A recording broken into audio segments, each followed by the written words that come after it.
Bem, meus queridos irmãos, que a paz de Jesus nos envolva hoje e sempre.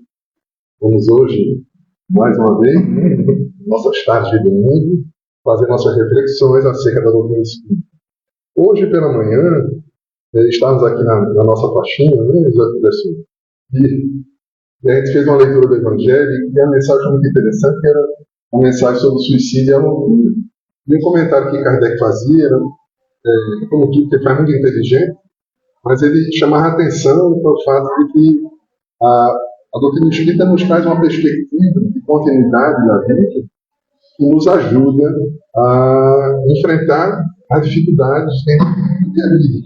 Quando a gente não tem essa perspectiva, quando a gente coloca todos os nossos objetivos apenas nessa curta existência, o que acontece é que quando vem a dificuldade, a gente fica meio sem chão. Né? E isso muitas vezes é um excitante para a gente se afastar da nossa existência, desistir de continuar. Né?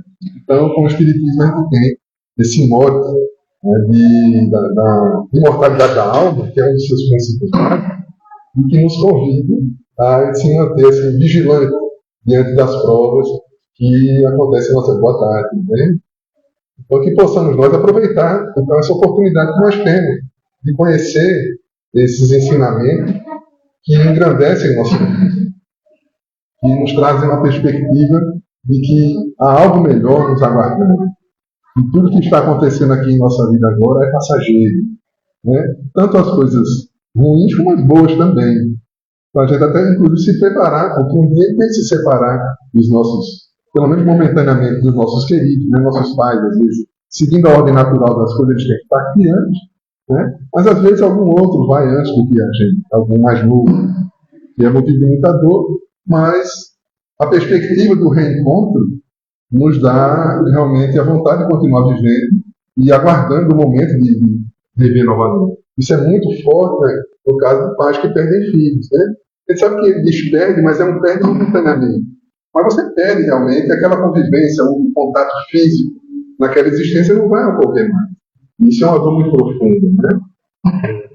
Quando a gente conversa com pessoas que já passaram por situações desse tipo, então a gente sabe que é realmente algo muito doloroso. Daí a beleza, a grandeza do trabalho que Chico Xavier fazia, das comunicações dos filhos para as suas mães. Isso é um trabalho maravilhoso, né? Porque as mães, lógico, os pais também sofrem, né? E graças a Deus ele tem começado uma geração nova de homens que têm um contato com os filhos diferente do passado.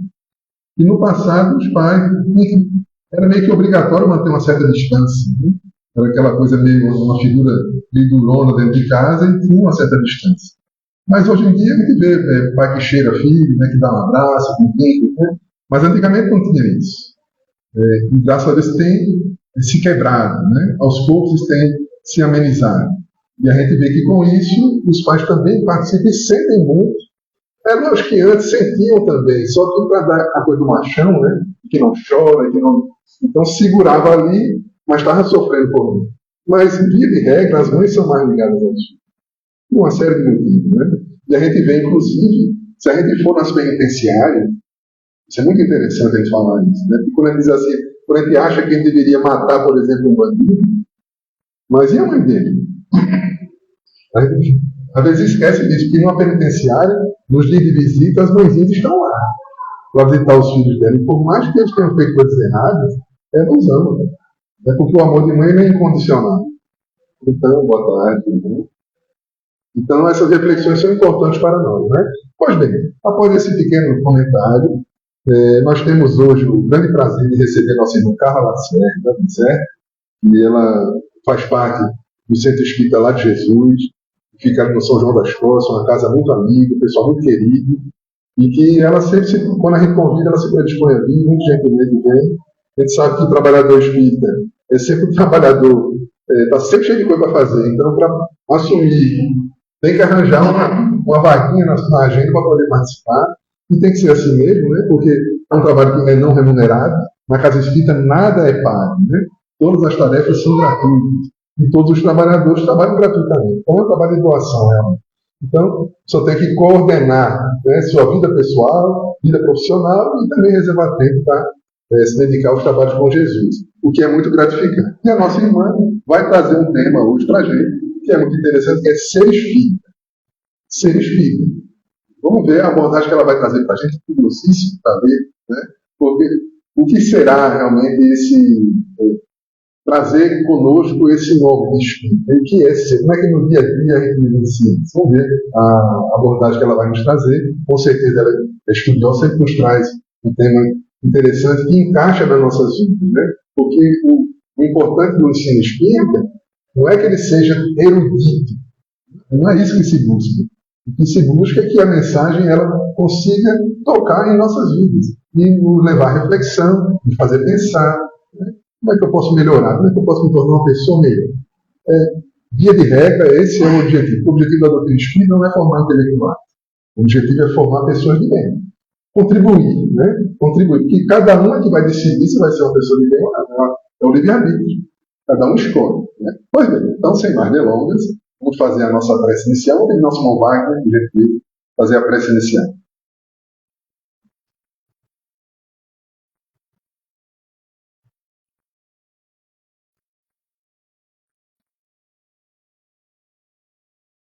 Obrigado. Possamos mentalizar agora o Mestre Jesus. Rogar que Ele derrame sobre todos nós muita luz. Que essa luz ela possa nos ajudar a interpretar da melhor forma possível o conteúdo que será passado pelo nosso irmão. Que nós possamos aprender verdadeiramente o que é ser espírita. Que a boa espiritualidade e os amigos do bem possam também intuir a nossa irmã Carla para que ela nos traga uma palavra de consolo, de amor, de muito discernimento e conhecimento também da vida. Pedimos permissão ao Mestre Jesus para iniciar essa palestra, esse trabalho. Obrigado, meu Pai, que assim seja. Muito bem. Já temos algumas pessoas chegando nas redes sociais aí. João Marcelo, Virgínia, sejam bem-vindos. Carla, por favor, para falar.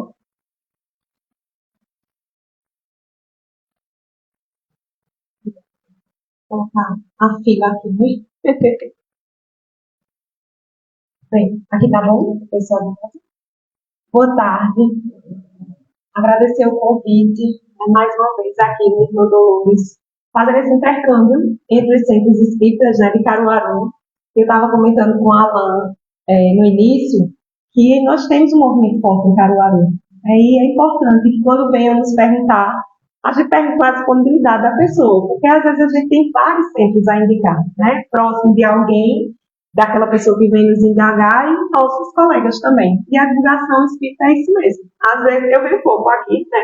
Eu só venho realmente quando a Alan convoca, mas é importante que a gente visite mais das casas espíritas, né? Para fortalecer essa comunicação e até para trocar ideias dentro dos trabalhos. Então, os convido para conhecer também o Lado de Jesus, que assim como a Alan trouxe no exórdio, fica lá no São João da Escócia, próxima à praça. Tem uma praça lá bem conhecida no São João da Escócia, que é bem movimentada, eu só esqueço o nome dela. Por trás do colégio jesuíno, então fica naquela rua, e a gente tem as palestras aos domingos. Também, como vocês, final de semana para a gente é bem importante, e lá acontece às 20 horas. Então, gostaria de convidar e trago um abraço fraterno para vocês e, principalmente, para quem está assistindo a gente pelas redes sociais. Quando a Alan perguntou o tema, eu já tinha mais ou menos rascunhado esse pensamento. Porque quando a gente é instigado a pesquisar ou convidado, eu procuro, na verdade, pensar no que ainda me causa dúvidas quando as pessoas vêm me perguntar sobre o espiritismo. E eu percebia que quando as pessoas vinham perguntar o que é Carla ser espírita, né? O que é de fato uma pessoa que é espírita? É uma religião, diferente das outras, por quê?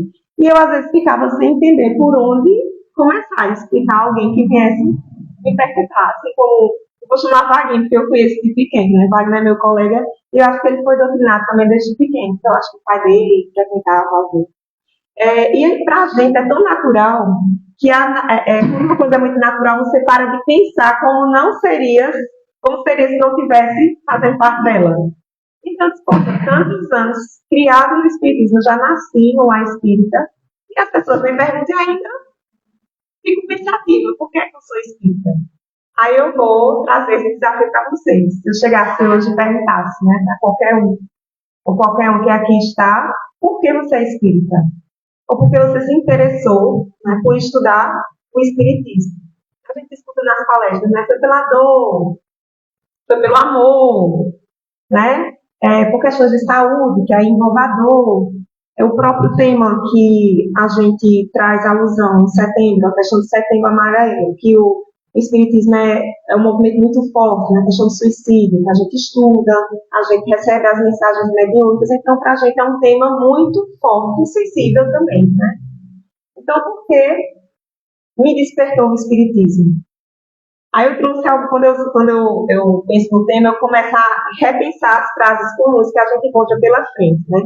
Então, vamos pensando aí por que é que vocês são espíritos. Aí eu trouxe aqui, é preciso ver para crer, porque quando alguém vem me perguntar, e eu falo da questão da comunicabilidade dos espíritos, né? A gente acredita no mundo espiritual, algumas pessoas dizem, eu tenho uma dificuldade de acreditar no que eu não vejo. Aí, às vezes, me falta a coragem de perguntar, certo? Você acredita em Deus, né? Porque Deus, a gente tem a certeza da existência dele através de tudo que nos cerca de nós mesmos. Mas a gente não vê, né? De fato, o que foi colocado na nossa mente desde pequeno, né? Que a gente forma a ideia de Deus que a gente quer. Um homem barbudo, né? Que fica nos olhando, nos observando. Mas aí algumas pessoas já me responderam, já disseram que não se aproximaria do espiritismo porque não acreditam que não pode tocar. Então é preciso ver para crer. A gente espírita já estuda que não. A gente sente, né? A gente sente e tem a certeza. O evangelho para nós é uma letra morta. Como é que é o evangelho para a gente? Gente, de fato, nas nossas atitudes do dia a dia a gente repensa. Eu costumo pensar, se Jesus aparecesse hoje novamente, naquela mesma ideia que ele trazia, sentasse conosco, numa praça dessa que eu falei que eu gosto muito aqui perto, e começasse a trazer as parábolas, será que eu teria paciência de esperar? Sentar e ouvir? Sei, né?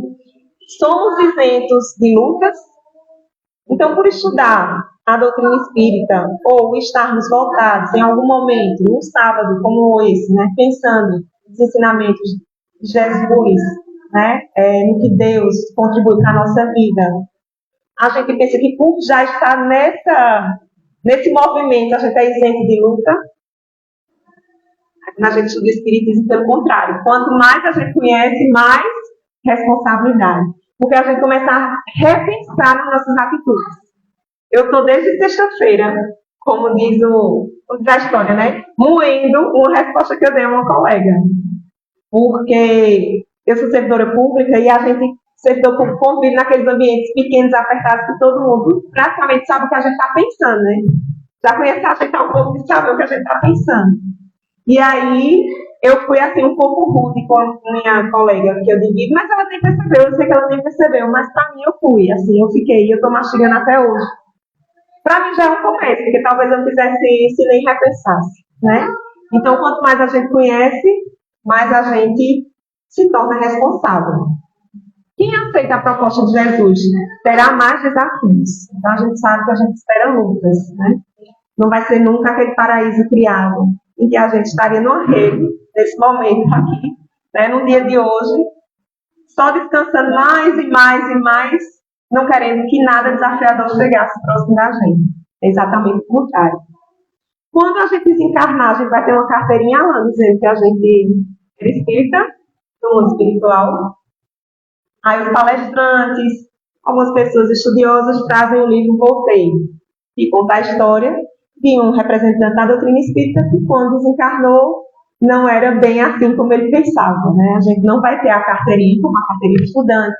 As famosas carteiradas, né, que no nosso país a gente escuta relatos bem constantes, a gente não vai dar carteirada quando a gente chegar no mundo espiritual. Então, o que me faz ser espírita se não é uma carteirinha? Se não é apenas o estudo, se não é apenas a vinda a uma palestra, o que é que nos torna espíritas, na verdade? Carla, você espírita acreditar nos postulados? Aí quem lembra os postulados da doutrina espírita, né? São os 5 que a gente estuda: a existência de Deus, imortalidade do espírito, comunicabilidade dos espíritos, pluralidade das existências e pluralidade dos mundos habitados. Se eu for responder a alguém que me pergunta o que é que você é espírita e eu trago esses 5 postulados, essa pessoa vai dar muito trabalho. Não vou nem procurar saber o que é o espiritismo. De fato, a gente precisa conhecer esses postulados, porque a gente começa pela existência de Deus, né? Quem é Deus, não quem é Deus. E daí a gente vai levando, vai estudando e aprofundando. Mas não é suficiente. Na verdade, ser espírita significa viver o espiritismo, como Alan trouxe a palavra vivência. Eu disse, pronto, Alan já encerrou, a gente pode ir para casa e nem tudo se ele trouxe. A resposta que seria a vivência. A gente vivencia o espiritismo. Para mim, sexta-feira, eu não vivenciei porque eu estudo. Algo me incomodou, né? Eu achei que eu deveria ter outro contorno, outra proposta naquele momento. Então, mas assim também eu não posso me martirizar. A vida seria, né, um martírio constante. Eu tenho que me desculpar também. Entender que eu estou na matéria. E se eu não precisasse evoluir, eu já estaria em outros mundos, né? Não nesse aqui, Brasil, Nordeste e Agreste Pernambucano. Então, não é à toa que eu estou vivenciando essa proposta nesse local. Então, significa transbordar em todas as nossas atuações, em tudo que a gente fizer, é a gente repensar qual seria a proposta que Jesus nos trouxe. É a nossa revelação, que na verdade é Cristo redimido. A gente estuda, né, no Evangelho que o que se estava esperando já chegou faz tempo. Basta que a gente vivencie, né, como trouxe Alan. Então, a nossa conversa hoje, a minha proposta e abordagem, não é essa da teoria espírita, que essa a gente precisa sempre estudar e revisitar. Eu, quando leio o livro de André Luiz, eu não me lembro mais qual é o título do livro e qual foi. Por quê? Porque a gente esquece. Tem que estar sempre revisitando, né, a literatura espírita. Então, não é sobre a teoria. A teoria até que a gente pega fácil, a gente tem muito recurso hoje, tem vários recursos para a gente estudar. Não tem tanta desculpa mais. Ela tem que sair, antigamente a gente tem que sair para ir ao centro espírita e, de fato, estudar. Que é a disciplina de estudar. Hoje você pode estar nas suas atribuições com um fonezinho de ouvido e estudar tudo de maneira bem moderna. Então, a teoria espírita a gente alcança de maneira bem simples. Mas a questão, como eu já trouxe, é a vivência espírita. O espiritismo tem a ver com a razão. Kardec perguntou em vários momentos, né, e trouxe também no Evangelho. Tem a ver com a razão e com o bom senso. Porque se a gente ficar só na razão, vai ficar feito eu, martirizando por uma resposta. Mas a gente tem que ter o bom senso. Né? Tem tempo para tudo. E a gente evolui de acordo com a nossa maturidade também. Como eu disse, eu nasci no lar espírita, mas na minha adolescência eu não ia para o centro espírita. Minha mãe teve formação na AME, e a AME, né, para mim, não me atraía naquela minha juventude. Eu precisei estar lá nos 30 anos, passar por algumas circunstâncias que me fizeram ter a necessidade de estudar. Né? Fazer o Evangelho lá em casa é aos domingos, também às 8 horas, na casa dos meus pais. Nunca me afastava realmente do que a gente estudava, mas não me dedicava. Sabe? O que é que eu quero fazer com o Espiritismo na minha vida? Na realidade é essa a ideia que a gente tem que ter. Né? Eu perguntei a vocês o que é ser espírita, mas talvez a gente perguntasse o que é que o Espiritismo trouxe que me modifica o ser. Né? O que é que ele traz que eu acredito que realmente eu tenho que resolver essas questões o quanto antes, que é necessário para a minha evolução. O que é que esse universo, né, que a gente descortina e tudo vai se encaixando, traz como revelador para a minha vivência. E isso demora. Quando acontece rápido, que a gente sabe que o tempo do espírito é diferente do tempo material, então às vezes a gente vê assim um jovem que lá nos seus 16 anos já está palestrando, está estudando, a gente fica com aquela inveja, né? Eu digo, por que com 16 eu não mergulhei logo? Porque cada um tem o seu tempo. A gente se dedica a outras questões, e por vezes a gente sabe que foi material mesmo, mas que talvez a gente não possa alcançar a maturidade do tempo necessário para se dedicar. Eu trouxe uma frase que aí, de vez em quando, os palestrantes trazem de Einstein que diz, né? Deus não joga dados. Então, se Einstein, que era cientista, voltado para questões comprobatórias, ele dizia que nada é por acaso, né? Então, se a ciência e o espiritismo dizem, né? Se a gente discorda, o espiritismo discorda, a ciência fica com a ciência. Então, ele que tinha tudo para dizer, eu só acredito no que eu vejo e não disse, né? Então, tem que ter algo muito forte na minha vida para todo momento eu ter essa certeza de que o espiritismo aliado a Deus, né, sobretudo, pode mudar e trazer de contribuição na minha vida. O Livro dos Espíritos, na pergunta 717, reflexiona sobre a diferença entre o necessário e o supérfluo. Porque a gente tem essa tendência realmente de ficar repensando, né? Porque ser espírita não significa ter a ideia de que a gente vai já estar no nível franciscano de ser. Ontem eu estava na faxina no Lar de Jesus, aí um colega que está trabalhando num supermercado novo aqui na cidade, relatando como está difícil para ele. E a exigência sempre da hora extra, as questões do dia a dia que a gente vai comentando, né? Assim, tá ali fazendo a faxina e vai comentando, tá gostando. E aí eu me revoltei, né? Eu trazendo, não, mas vai chegar um momento que você vai adoecer se você for fazer hora extra o tempo todo. Aí outro colega espírita só tá me cutucando e disse, mas todo efeito tem uma causa, né? Ele não está passando por isso por acaso. Eu não acho que é bem assim, porque não está escrito que a gente tem que sofrer. A gente tem que aprender, mas a matéria precisa de descanso, né? Para a gente repensar. Então, onde é que fica onde é que a gente pode equilibrar o necessário com o supérfluo? Porque o Evangelho segundo o Espiritismo diz, pense sempre como alguém que está em viagem. Quando a gente está em viagem, a gente monta uma mala, a gente leva tudo que a gente tem. Então é porque nem tudo que a gente tem, a gente de fato precisa. Se você tiver que viajar com uma dupla de roupa e de camisa, você vai vivenciar um mês com aquelas roupas que você tem, ou não é? Né? Você vai sobreviver àquilo ali. Então, muito do que a gente tem já ultrapassou as nossas necessidades, né? Então, Kardec perguntou, como equilibrar? E a gente fica pensando que, como a gente já sabe que é espírito e estudo, talvez a gente precise desapegar mais, né, dos bens materiais. Aí, na resposta, os espíritos trazem, tudo é relativo, cabendo a razão regrar as coisas. Então, talvez se eu já me perguntasse, por que você é espírita? Porque nos atos que eu trago a parte religiosa do espiritismo, eu uso a razão, né? Eu raciocino. E hoje é muito importante a gente pensar nos nossos atos. Os psicólogos dizem que a nossa maior dificuldade é entender as nossas emoções. Aí, divertidamente, ser um sucesso que faz 3 meses que está no cinema. Né? Um desenho animado já é o 2. Então, quem não assistiu ou já viu, tudo isso é introduzido na nossa sociedade a necessidade da gente pensar antes de agir. Por que a gente age? E eu como eu disse, eu sou servidora pública e sou do meio jurídico, eu venho estudando um tema bem interessante que mexe com psicologia. A Érica está lá fora e podia trazer alguma experiência nesse sentido. Estou estudando muito a comunicação não violenta. Por que a gente se comunica de maneira que a todo tempo parece que a gente está tendo que pedir desculpa quando percebe, né? Quando não percebe, passa a ter que trator.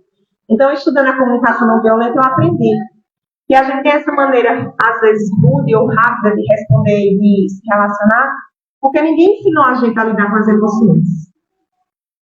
Ensinaram a gente a ficar castigo quando a gente não foi bem com alguma atitude, né? Ou a gente levava aquela pizzazinha, minha mãe tinha um tamanco, e quando ela vinha com o tamanco, doía muito, né? E hoje a gente sabe, né? E naquele momento ninguém repensava. Nem ela foi ensinada a pensar nas emoções, nem eu também. A gente veio de uma geração que a gente tem que agir. Só que hoje está tudo nas nossas mãos. Então a gente está tendo a necessidade de pensar no nosso agir. E quem não pensa vai ser engolido realmente feito trator pela vida.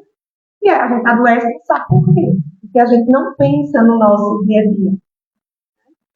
Então, quando os espíritos respondem, tudo é relativo, cabe na razão, então é porque ele nos ensina a pensar em tudo. Porque nada é por acaso. E aí eu trazendo a frase do meu colega na faxina, ele tem razão, né?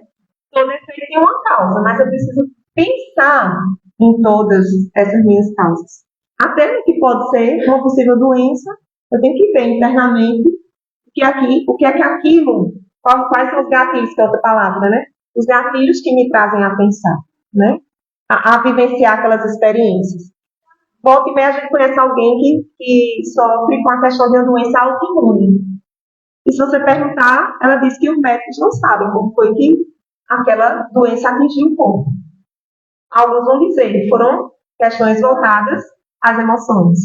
Eu tenho uma colega que ela tem aquela Hashimoto, na tireoide, e ela disse que simplesmente o organismo desenvolveu, só que ela intuitivamente sabe quando foi. Ela disse: eu tive uma raiva muito grande, e a partir dali meu organismo se, vou usar a palavra bagunçou, tem um nome técnico, mas sou da área de saúde, né?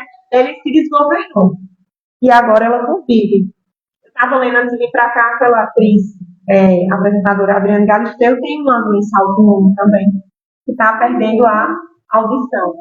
E o médico não sabe, eu sei. Vai ter que tratar agora o efeito que trouxe no organismo dela, mas a causa ninguém sabe. Então pode ser que esteja ligado a questão da gente não parar para pensar, né? Então eu talvez responderia: o espiritismo ele me leva a pensar. Ele me traz a razão à tona. O espiritismo não é mediunismo, porque eu já percebi que quando eu levo para esse lado, as pessoas querem aprender sobre o espiritismo, né? Quando eu respondia antigamente de maneira rápida, a gente acredita, tem as reuniões mediúnicas, então os olhos já se abriam, mas eu quero ser espírita, eu quero conhecer, né? Por quê? Porque as pessoas têm curiosidade de conversar com os espíritos. Podem não acreditar naquilo ali, mas querem saber como é a dinâmica, como se fosse um jogo, uma brincadeira, algo que a gente faz, né? Porque quer interagir simplesmente e não aprender, né, qual é a mensagem. Eu demorei a entender como espírito o porquê das reuniões mediúnicas. Aí no livro de André Luiz trouxe. Por que os espíritos precisam da gente que está aqui nesse mundo ainda aprendendo para se comunicar? Né? Por quê? Porque às vezes aqueles irmãos que são levados à reunião mediúnica estão ainda muito ligados à nossa matéria. E precisam do intermediário, porque eles não estão nem conseguindo ouvir a espiritualidade quando quer ajudar. Então, diante da reunião mediúnica, do comportamento do médium, da concentração, eles vão começar a conseguir ouvir aquela proposta dos espíritos de luz para resgatar naquela situação. O espiritismo, né, mediunismo, é uma doutrina filosófica com base científica e consequências religiosas profundas. Então, num conceito rápido, a religiosidade ela vem depois. De fato, depois de que a gente fortalece nosso raciocínio e nosso estudo. O espiritismo não criou nenhuma moral nova. Facilita aos homens a inteligência e a prática da moral do Cristo, dando uma fé sólida e esclarecida àqueles que duvidam ou vacilam. Então, teve momentos que eu ainda duvidei e vacilei para responder por que é que eu sou espírita. E hoje eu posso dizer, porque o espiritismo ele traz para mim a razão que me faz vivenciar, entendendo os ensinamentos de Cristo, entendendo, não apenas acreditando. Por quê? Porque no que a gente vai estudando, praticando, a gente vai entendendo o que é que aquilo vai modificar a nossa vida, não é nem a do outro. Às vezes, numa conversa, por a gente ouvir mais, a gente já passa a entender melhor a mensagem de Cristo. Por quê? Porque nós somos ensinados a revidar, trazendo a resposta, né, do que eu venho estudando da comunicação não violenta. Ninguém aqui parou para aprender técnicas de lidar com as emoções, mas todo mundo teve que decorar a Primeira e a Segunda Guerra Mundial. Todo mundo teve que estudar. Quem atacou quem, né? E por quê? A parte bélica toda e decorar, porque naquela educação, acho que, sei lá, se era 3.0 ou 4.0, a gente decorava os capítulos de história. Era perguntas e respostas, né? Não, sentou fazer audição. Aí perguntava a frase e a gente tinha que decorar. Nem pensar, a gente pensava. Então, de fato, hoje tem tudo pronto. Agora aqui o pensamento está tão acelerado que a gente não consegue raciocinar. Não é mais pelo não pensar. É não conseguir mentalizar o que está ali. Porque antes a gente aprendia, decorava, a gente aprendia. Só que hoje a gente não quer aprender. porque tem tudo de maneira fácil. É um desafio para quem é professor hoje, por quê? Porque significa tem tudo. Eu trabalho com o curso de Direito, e o que é que faz um aluno prestar atenção em mim 3 horas numa aula? Se ele tem tudo no celular dele. Videoaula de graça no YouTube. O que é que eu trago de diferente? Então, usando um exemplo simples desse, o que é que eu trago de diferente na minha vida a partir do que eu estou aprendendo na doutrina espírita? Então, o espiritismo tem que se diferenciar, né, fazer aquela diferença rápida entre o espiritismo e o espiritualismo. Porque o espiritualismo traz a ideia de que a gente sempre acredita em algo além da matéria. Mas vão ter espiritualistas que têm rituais. E aí, na doutrina espírita, a gente não traz rituais, a gente traz hábitos. Né? É um hábito a gente iniciar as atividades pontualmente. Porque a gente sabe da necessidade do preparo dos trabalhadores, né, da área espiritual. Então, eles precisam de pontualidade e saber que a gente vai iniciar naquele horário. A gente precisa de um certo regramento, mas mais do que tudo, a gente precisa estar sempre com a nossa mente, né, praticando os ensinos do alto. Que esse realmente é um grande desafio. Lá no Lar de Jesus, recentemente teve o curso de passe, e aí o instrutor que veio lá da Federação Espírita, ele nem pensa que aquilo eu vou ensinar, se é para dar passe com a mão parada, se é para gesticular, quantas vezes você vai gesticular. Eu vim aqui para falar sobre os pensamentos. Então foi a tarde toda, entrou pela noite, e ele toda hora dizia, pensou que ia aprender como era o movimento do passe? Eu trouxe aqui para você pensar, repensar como estão os seus pensamentos. Porque a toda hora, às vezes eu fico pensando, meu pai, eu pensei isso, foi. Não tem pensamento da gente que a gente desconhece. Então, acreditar nos espíritos, outras vertentes que se dizem também religiosas, elas acreditam. É o que a gente chama de espiritualismo. Então, todo espírita entende pelo espiritualismo, mas nem todo espiritualismo liga-se à doutrina espírita. Por quê? Porque a gente traz a questão científica e filosófica. A gente não só acredita que comunicar-se com os espíritos a gente vai aprender ou vai auxiliá-los em algum trabalho, em alguma realização. A gente vai primeiro se conhecer, saber o poder do nosso pensamento e como aquela energia vai entrar, né, no canal necessário para que a espiritualidade venha realizar as atividades de auxílio. A gente precisa primeiro estudar. Mas antes passa por nós. Entender a questão do conhece a ti mesmo. Então, o instrutor disse, refletir sempre sobre os seus pensamentos. Como é que você quer ser um canal na hora do passe, se sua mente está bem conturbada, né, cheia de perturbações, você não para refletir como você está. E quanto mais a gente começa a parar para pensar nas situações do dia a dia, mas a gente vê como a gente vive sempre no automático. Quando você começa a criar esse hábito, peraí que eu vou tirar agora 10 minutos para eu me analisar. Como é que eu estou? A gente nem está percebendo quando o coração está acelerado ou ele está acelerando demais.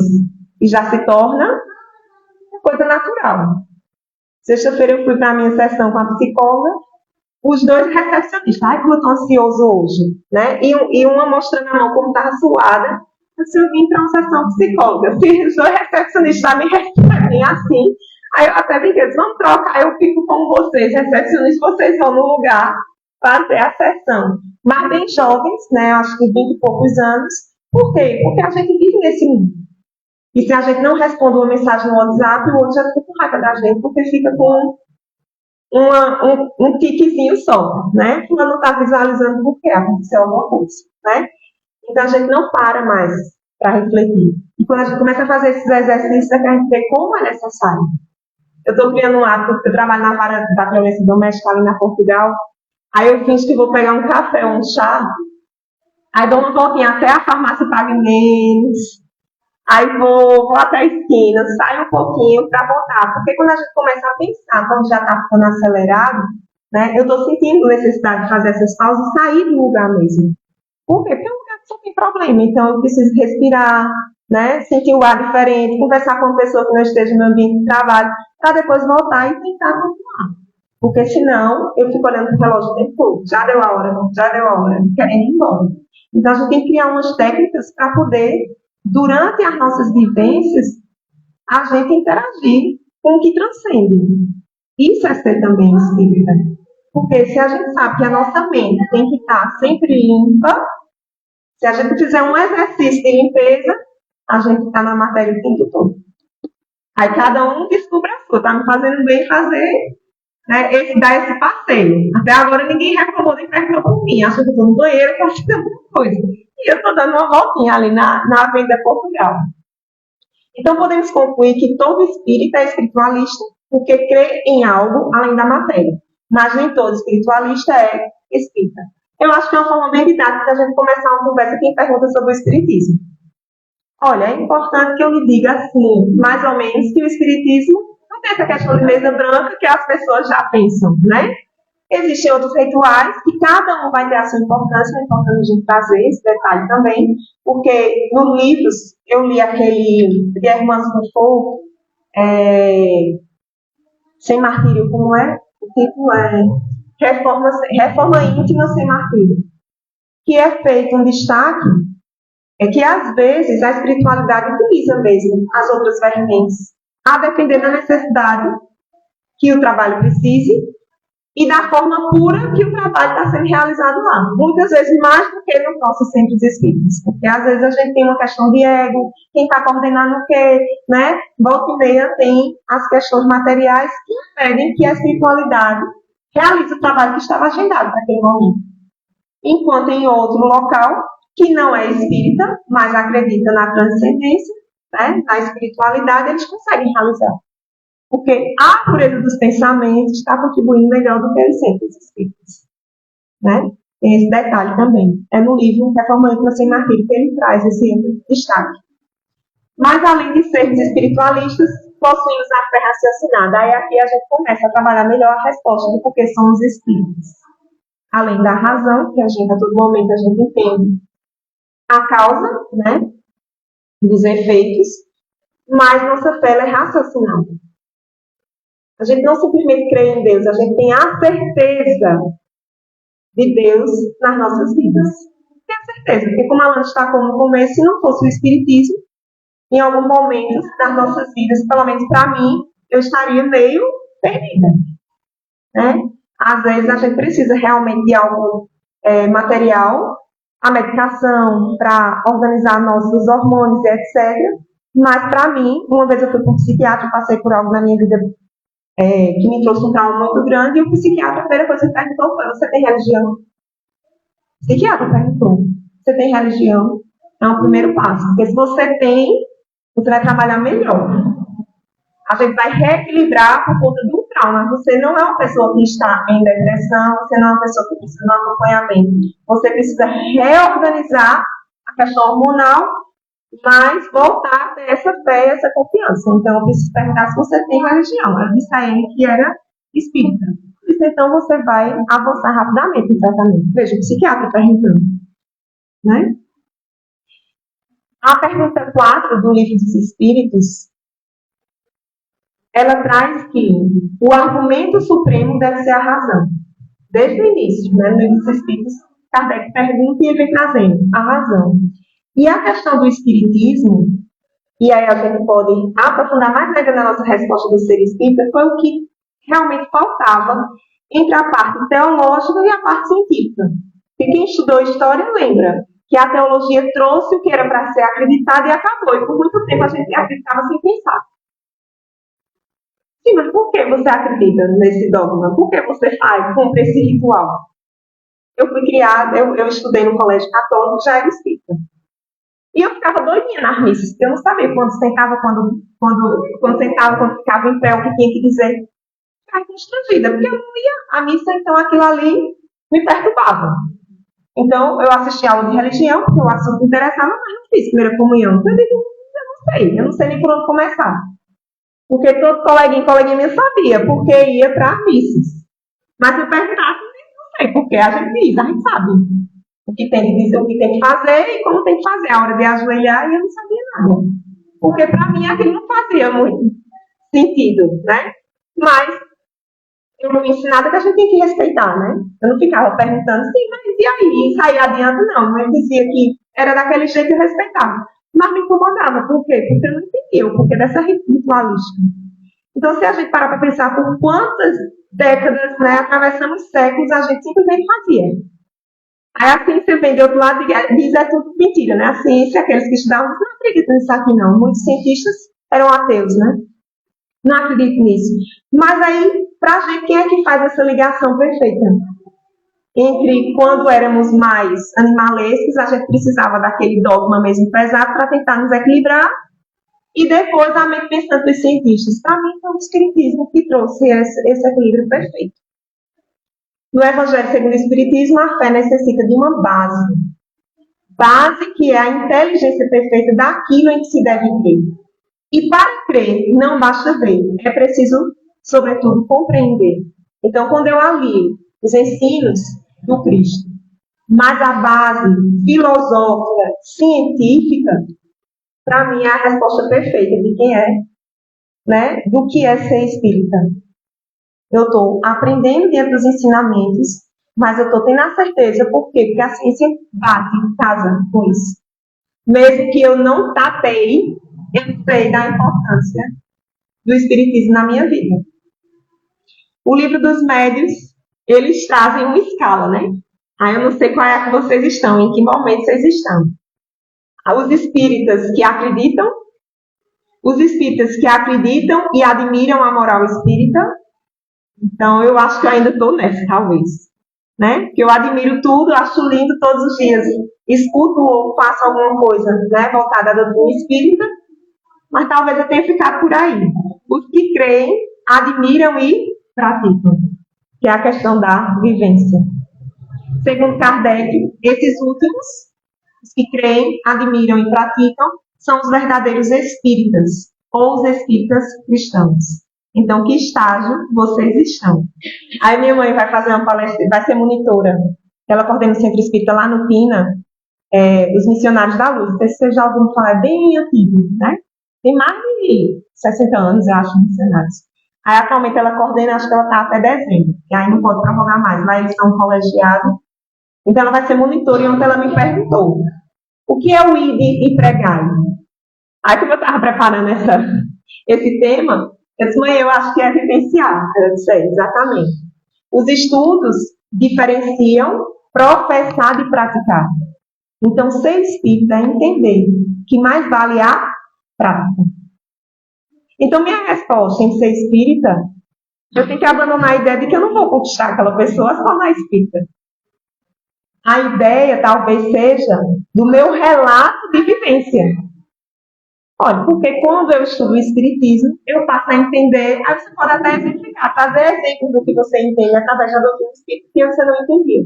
No lugar de você dizer o que eu acredito nos 5 postulados da doutrina espírita. Em alguém que venha perguntar.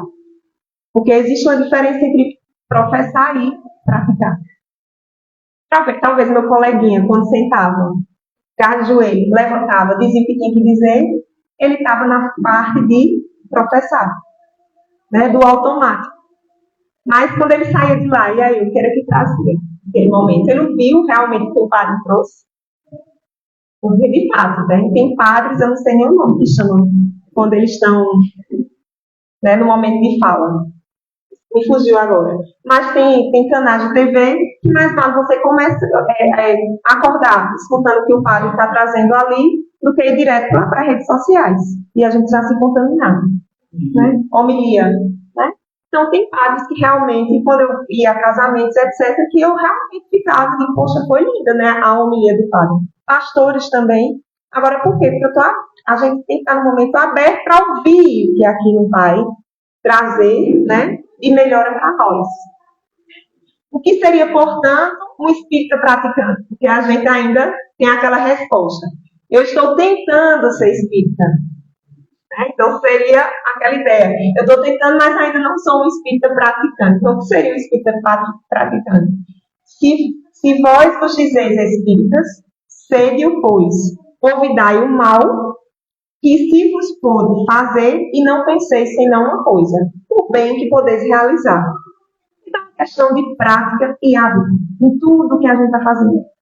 Não vai ter uma revolução, que nem se diga. Aí eu vou trazer para vocês uma história bem interessante, se der tempo, mas vai dar.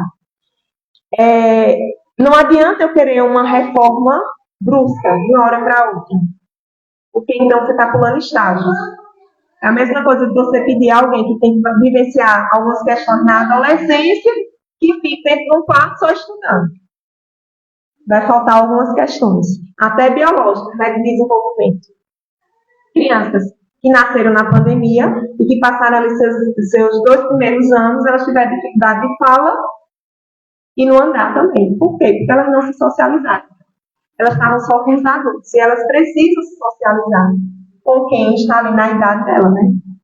O ser espírita é mais uma questão de foro íntimo que de aparências externas. Então, ser espírita é, claro, do interior para o exterior. O livro dos médiuns conclui: se na nossa fé, se a nossa fé se fortalece de dia para dia, é porque compreendemos. Então, se alguém me perguntar, ser espírita, eu fortaleço minha fé dia após dia, fazendo parte e tentando entender o espiritismo. Aí eu trouxe agora algumas questões da ciência para comprovar, né, essa ideia que a gente tem, certo? Eu estar religada, o que é que vai me fazer uma pessoa melhor diferenciada? Eu peguei 2 pesquisas que foram feitas pela BBC, elas divulgaram, na verdade, foram feitas umas por neuropsiquiatra e outra por psicólogo, e elas divulgaram, e foi divulgado pela BBC. A primeira, e foi recente, a BBC fez um estudo como rezar afeta o cérebro e o bem-estar mental. Então, os cientistas tentando identificar o que é que tem diferente se eu rezo, né? Se eu tenho realmente algo transcendente a acreditar. A pesquisa investigou o que acontece no cérebro das pessoas que rezam e saber se existem outros mecanismos, né, fora crenças religiosas, que façam atingir o mesmo objetivo. O neurocientista dos Estados Unidos, através de uma análise de ressonância magnética, junto com sua equipe, percebeu que algumas áreas do cérebro eram ativadas no momento da reza. Então, eles pediram para alguém rezar, né? Rezar o Pai Nosso, e através da ressonância foram observando o cérebro daquelas pessoas que estavam sendo estudadas. Eles perceberam que foi ativada a área do lobo frontal. Para os cientistas, nada de diferente, porque o lobo frontal é a parte do nosso cérebro que realmente vai ser ativado em momentos de concentração. Então, se você se concentrar em qualquer outra coisa, no videogame, seu lobo frontal ele vai estar ativado. A curiosidade dos cientistas foi que, no momento da oração profunda, então talvez eles tenham pedido para a pessoa rezar um Pai Nosso sem muita profundidade, reze como você aprendeu, né? Só leve. E aí depois faça uma oração realmente como você queira fazer. Eles perceberam que agora a atividade do lobo frontal diminuiu, a oração profunda também diminuiu a atividade do lobo parietal, não sei exatamente onde ele fica, mas é na parte traseira do cérebro. Ela foi diminuída, o que faz com que a gente transcenda os sentimentos. O lobo frontal, portanto, ele diminuiu, né? Ele não ficou acelerado como se a gente estivesse apenas concentrado, mas o parietal, que é aquele quando a gente eleva e está sentindo alguma coisa, ele também trouxe uma redução. Agora, isso também acontece em quem medita. Então, não é a questão da religiosidade que vai me fazer pensar simplesmente. Qualquer coisa que faça eu analisar minhas emoções vai diminuir o que é preciso diminuir. Não vai ficar apenas no automático, rezar por rezar. Né? Se eu meditar, se eu tiver momentos para pensar nas minhas emoções, eu também vou atingir. Então, eles já concluíram que não é apenas a reza, né? É você se autodominar, conhece a si mesmo. Outra pesquisa, a pesquisa também analisou os 2 sistemas que nós temos, né? Nós temos 2 sistemas nervosos, um simpático e parasimpático. O simpático, ele regula a luta ou a fuga, ou seja, as reações imediatas. Se alguém me atinge, eu quero responder na mesma medida. Por quê? Porque aquilo me magoou, eu quero logo explorar o que está dentro de mim e falar. Já o parasimpático regula o descanso e a digestão. Se a gente ativa mais o parasimpático, a gente também ajuda a controlar as emoções. Então, eles perceberam que quando esse lobo parental diminui, a gente ativa esse sistema nervoso parasimpático, que faz com que a gente controle melhor as nossas emoções. No fundo, orar faz bem e muito bem para o organismo. Além da gente já se religar e transcender e se concentrar, que é o básico, né, vai fazer com que a gente regule as nossas emoções. E a pesquisa dizia que é interessante o quanto antes a gente começar a trazer as crianças para os momentos de oração. Insistir na criança a frequentar o culto, né, porque a fé que você procurar. Por quê? Porque assim ele vai crescer pensando, né, nas emoções e trazendo a parte religiosa para tentar acalmar. Então, no final das contas, rezar me torna uma pessoa melhor, né, nas nossas relações. Então, o Espiritismo muda que é a minha vida. Tem momentos em que ali eu vou sair melhor. Todo mundo sai melhor do centro espírita. Quando a gente vem, no automático não sendo, né? Mas a gente teve que se acalmar, porque você não pode conversar em voz alta aqui. Então, de todo jeito, o sistema nervoso parasimpático teve que estar ativado, né? Então, é um momento importante. Mas, Carla, esse momento de se isolar é a solução, portanto? Aí eu trouxe a parte filosófica agora. Eu trouxe uma parábola criada por Schopenhauer. Quem já leu algo sobre Schopenhauer, ele era esquisito, né? Era um pensador do século XIX, que ele era bem pessimista. Na verdade, ele morreu solitário, né? Ele não gostava da companhia de ninguém, só dos seus cães. Então, ele tinha os animais e não se socializava. E ele era um pensador que trazia curiosidade dos outros, né? Para saber se realmente a gente precisava interagir ou não precisava. Então, ele traz essa parábola do o dilema do porco-espinho. Eu vou resumir por conta do tempo. Fizeram uma experiência em que, uma noite de inverno, juntaram vários porcos-espinhos. E eles tentaram se aquecer por conta do frio. Só que eles não conseguiram, porque eles, próximos demais, um espinho de um, né, alfinetava do outro. Então, eles tinham que se separar. Mas só quando eles se separavam, o frio voltava.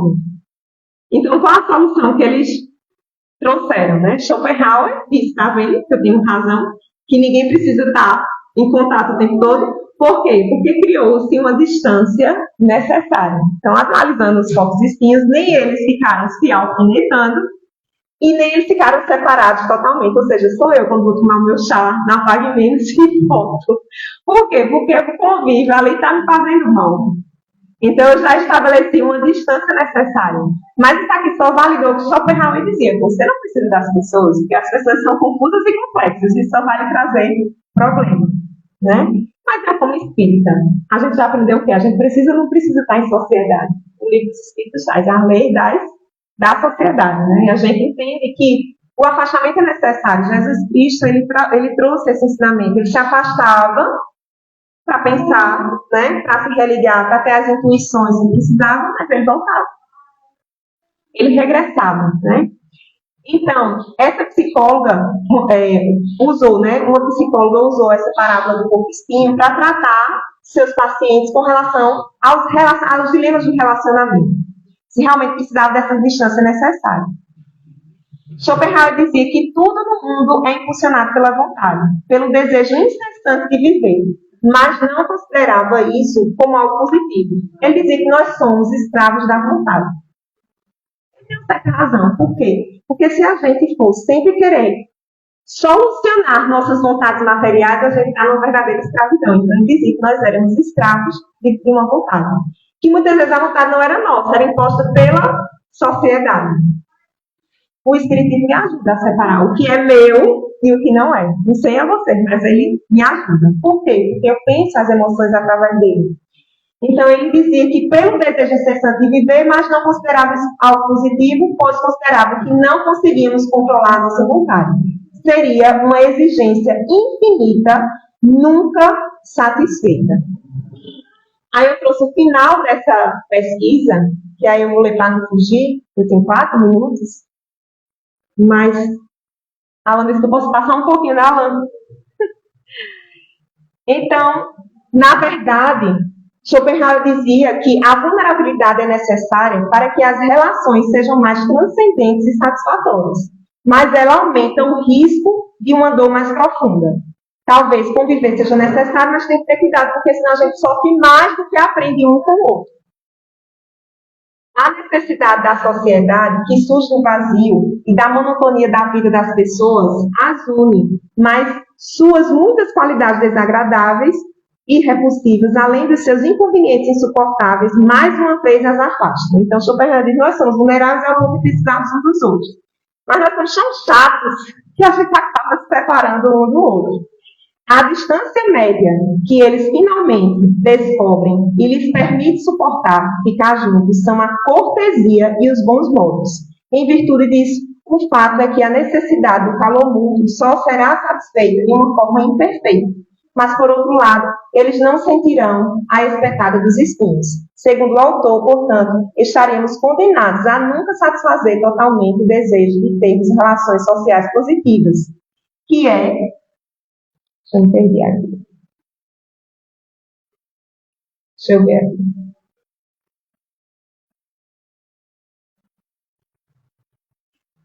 Positivas, que é uma das necessidades humanas mais básicas e universais. Então, na verdade, ele diz que nós nos magoamos. Mas se a gente conseguir encontrar esse equilíbrio perfeito, mas ele diz que a gente sempre se afunda. Ele não está de tudo errado, não. Eu até gosto de ler Schopenhauer. Só acho que ele não deveria ter morrido sozinho. Ele deveria ter experimentado, né? Mas isso aqui para a gente repensar a pergunta inicial. Será que a doutrina espírita me traz a caridade da paciência? Eu recentemente estou me achando meio paciente, né? Por quê? Porque às vezes a gente acha que porque ser conhecedor, né, dessa parte que transcende a matéria, a gente já está um pouco melhor que os outros, então a gente já fica paciente com a normalidade. Quando, na verdade, a vivência espírita faz parte dessa caridade também, que é a caridade de entender que cada um está no estágio diferente, né? Então eu trouxe essa experiência porque liga a parte filosófica, já que a gente estuda a parte filosófica, né, e científica, eu quis trazer os dois. Em resumo, o isolamento traz um risco maior de nos ferirmos mutuamente. Por quê? Porque a gente perde essa paciência. Então, eu não posso ser um espírita que só faça estudar e achar que as outras pessoas não sabem o que eu sei. Então, essa não é uma resposta que eu devo trazer quando alguém me perguntar por que é que eu sou espírita. Porque eu estou tentando me relacionar da melhor forma possível com os diferentes, entender os diferentes, na verdade. Aí, para terminar, eu queria contar uma história também, que aí vai de encontro a essa questão de Schopenhauer. Eu li hoje isso aqui, e é uma história verídica. Com ela eu já vou concluindo. Conta a história de uma criança que nasceu na Espanha, mais propriamente em Ibiza, de pais espanhóis. E ela foi apontada como a reencarnação de um monge tibetano, que tinha desencarnado um ano antes do dia que ela tinha nascido. E eu trouxe essa história porque eu achei curiosa, porque nós, espíritas, nós acreditamos na reencarnação. E se alguém me perguntar, você é espírita por quê? Eu responder porque eu acredito na reencarnação, também não vai estar completo. Porque, veja, os monges tibetanos acreditavam na reencarnação. Sabe o que foi que aconteceu com esse rapaz? Desde muito cedo, os pais deles se aproximaram, eles eram ricos e se aproximaram às ideias da meditação, da questão do isolamento, que foi ensinado através de um centro budista. Aí eles conheceram esse discípulo desse outro monge que tinha desencarnado há um ano antes. E quando ele viu a criança, ele disse que essa criança era a reencarnação ele tinha visões, e essa criança era a reencarnação desse monge tibetano. Os pais, levados à curiosidade, né, do que aquele monge tinha dito, porque eles estavam cultuando e acreditavam que estavam entrando numa doutrina que era transformadora. Chegaram aí até a Índia, onde esse monge que apontou o filho como a reencarnação exercia as suas atividades. E chegando lá, foi apresentado vários objetos e o menino sabia dizer qual era o objeto daquele que desencarnou de outras pessoas. E ele chegou a reconhecer outras pessoas lá também. Agora, o que pergunta fizeram ao menino? Eu trabalho com psicóloga que ela disse que nós adultos influenciamos muito na pergunta. Até os 3 anos a gente acreditar no que a gente pergunta às crianças, não. Por quê? Porque a gente pergunta assim, você gostou disso, não foi? Então, para ela agradar a gente, ela disse que foi. Aí a psicóloga disse, não tem muita fidelidade quando a gente indaga a criança, porque ela vai lhe responder como você gostaria que a resposta fosse feita. Então, não sei que pergunta fizeram a esse rapaz. E ele respondeu tudo certo e casou. Então, ele foi dito como a reencarnação, de fato, desse monge tibetano, que saiu por toda a parte ocidental e vários discípulos, foi conquistado desde 1970. Ele nasceu em 1985, essa criança. E aí, com os 6 anos de idade, os pais deixaram ele nesse centro budista, para ser criado pelos professores de lá. Ele viu os pais muito pouco, não se encontrava com os pais, então ele perdeu essa ligação que ele tinha, ele não reconhecia os pais como os pais, porque ele era criado pelos mestres budistas. E assim ele ficou isolado. E como ele era dita a reencarnação, ele era protegido, não tinha contato com as pessoas, exceto 40 minutos que ele ficava recebendo os visitantes daquele local. E aí ele era preservado porque era exatamente essa reencarnação de um monge, né?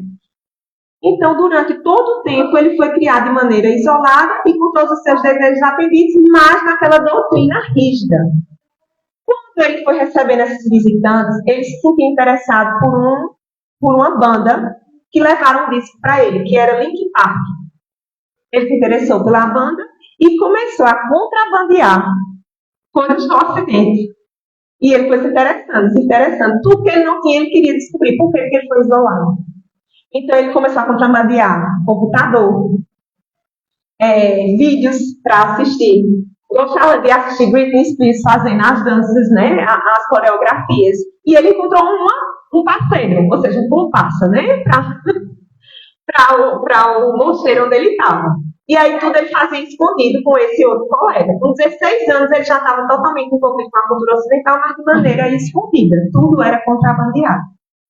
Aí ele conseguiu convencer, melhor dizendo, com 16 anos, aos seus mestres a deixá-lo uma temporada no Ocidente, visitando lá Ibiza, de onde ele era, para ter contato com as outras crianças e a realidade ocidental que ele estava precisando, estava sentindo necessidade. E algumas trocas foram feitas e aí os mestres deixaram. Ele ficou impressionado. Ele ia à escola em Ibiza, na Espanha, e sofria muito bullying. Só que ele não entendia o que as crianças diziam, então para socializar ele ria. Ele adorava quando estavam brincando com ele, pelo menos ele estava interagindo. E aí ele ficou assim, apaixonado por aquilo, porque desde os 18 meses ele já foi ligado a essa cultura, né, e cresceu nessa formação. Aí ele se prometeu que com 18 anos ele ia pedir para sair e não ia voltar mais. E assim ele fez. Só que foi um choque enorme. Diante do isolamento, né, ter que conviver com aquela cultura ocidental. Então ele nunca tinha conhecido moças, ele não tinha tido nenhum relacionamento, então ele foi sendo introduzido aos poucos. Só que os pais começaram a fazer de maneira meio radical, levavam ele comprar no Ibiza. Quem é que já viu Ibiza? Ibiza é uma festa, né? Com muita badalação, então começaram a forçar algumas atitudes que ele não era acostumado a despir, e ele não tinha o corpo despido, né? Sempre com muito pano. Aí foi um choque, até que ele virou uma pessoa muito rebelde. Aí tudo que não era do bem, ele queria conhecer. Então ele se tornou organizador de festas eletrônicas. Então a gente já pode pensar em várias coisas que foram acontecendo na vida desse rapaz. A pressão lá no mosteiro enorme, porque queria que ele voltasse, e ele não queria mais regressar. Até que ele se acostumou, e só com os 30 anos de idade, quando ele se tornou pai, aí ele abandonou, né, essa vida desregrada, e agora cria o filho dele, disse de uma maneira totalmente oposta. E sabe o que ele respondeu? Ele disse que hoje pai destaca a necessidade da estabilidade emocional. Então, essa história de Osel eu trouxe para dizer a vocês que não adianta a gente acreditar na reencarnação.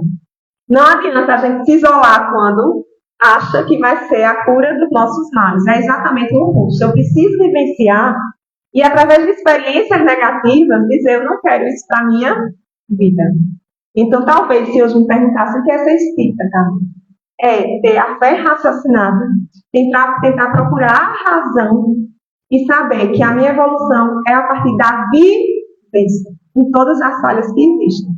Talvez não pensar que bandido bom é bandido morto, como a Alan trouxe no início, né? É ter a certeza que todo mundo, né, tem direito de ser entendido.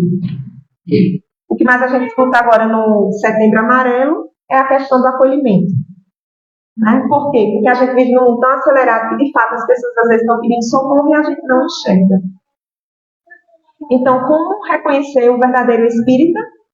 Aí vem o capítulo 17 do Evangelho segundo o Espiritismo, dizendo: reconhece o verdadeiro espírita pela sua transformação moral e pelos esforços que emprega para domar suas inclinações, suas más inclinações, né? Que aqui está em outra versão. Então, se fôssemos traçar alguns requisitos fora dos postulados, quais seriam? A gente avaliar sempre o nosso caráter e a nossa conduta. Já é um grande passo. E aí vem um dos mais desafiadores, que é o conteúdo de cada trabalhador na seara espírita. Então, a partir do que a gente estuda, o que é que eu posso tornar a minha vida, de fato, ativa, sem desperdiçá-la. Agora, sem fanatismos também. Então, o que fizeram com Oswald foi torná-lo uma pessoa fanática. Né? Onde ele desconhecia o mundo. O mundo é muito mais o que está fora do mosteiro do que está dentro do mosteiro. E o segredo é na simplicidade de ter essa tônica da vida bem vivida, apesar de tudo que a gente encontra, né? E lembrar da parábola do semeador. Por quê? Porque a semente cai. Mas como é que está o nosso solo? Como os espíritos, está fértil? O evangelho está vivo? Como é que está? Então, diante dessas indagações, eu acho que hoje eu consigo elaborar uma resposta melhor. Não sei se para vocês foi construtivo. Então, muito obrigada e que a gente possa voltar, né, para pensar mais em outros temas. Então, era isso que eu queria trazer na tarde de hoje. Quer dizer, na noite de hoje, na tarde de hoje. Obrigada, Alan.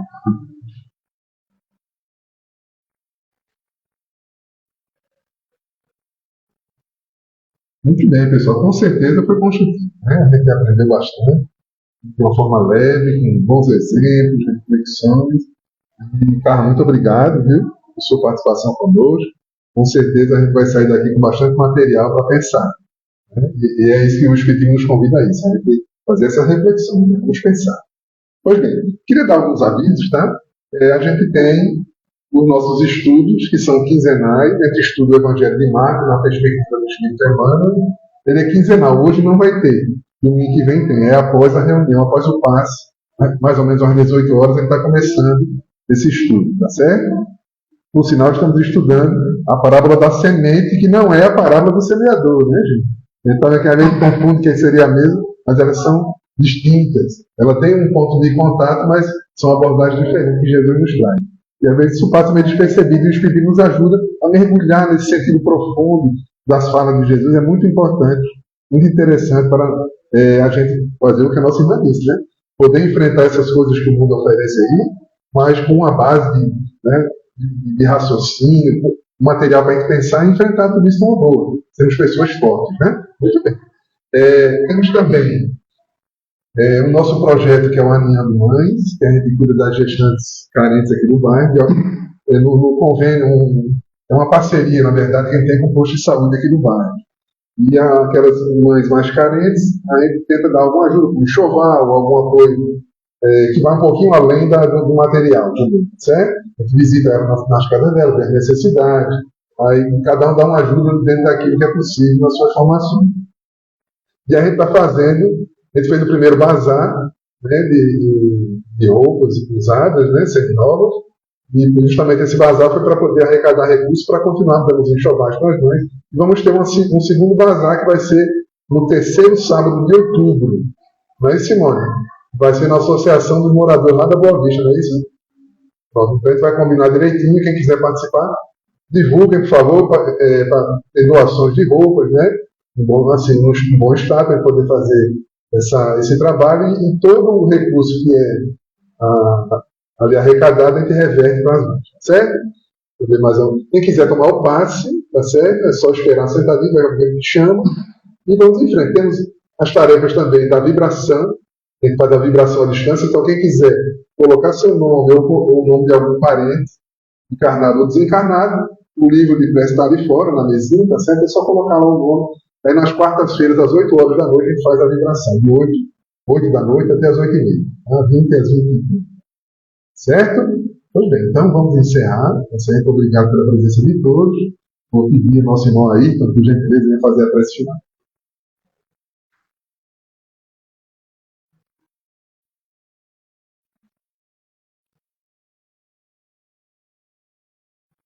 Obrigado, Deus, Mestre Jesus, espiritualidade amiga, por esse momento de fé e de aprendizado. Obrigado, Senhor, por não desistir de nós, seres errantes, mas estamos aqui em busca do aperfeiçoamento, em busca dos caminhos deixados por Cristo. Que Deus nos ilumine, nos abençoe, e que a semana seja produtiva, que a gente consiga modular nossos pensamentos, elevar os nossos pensamentos e focar nos ensinamentos do Cristo. Que assim seja. Muito bem, pessoal. Então vamos encerrar nossos trabalhos, agradecer a nossa irmã Carla, que ela possa levar nosso abraço para o lugar de Jesus e que todos possamos ir em paz para o nosso lar. Muita paz.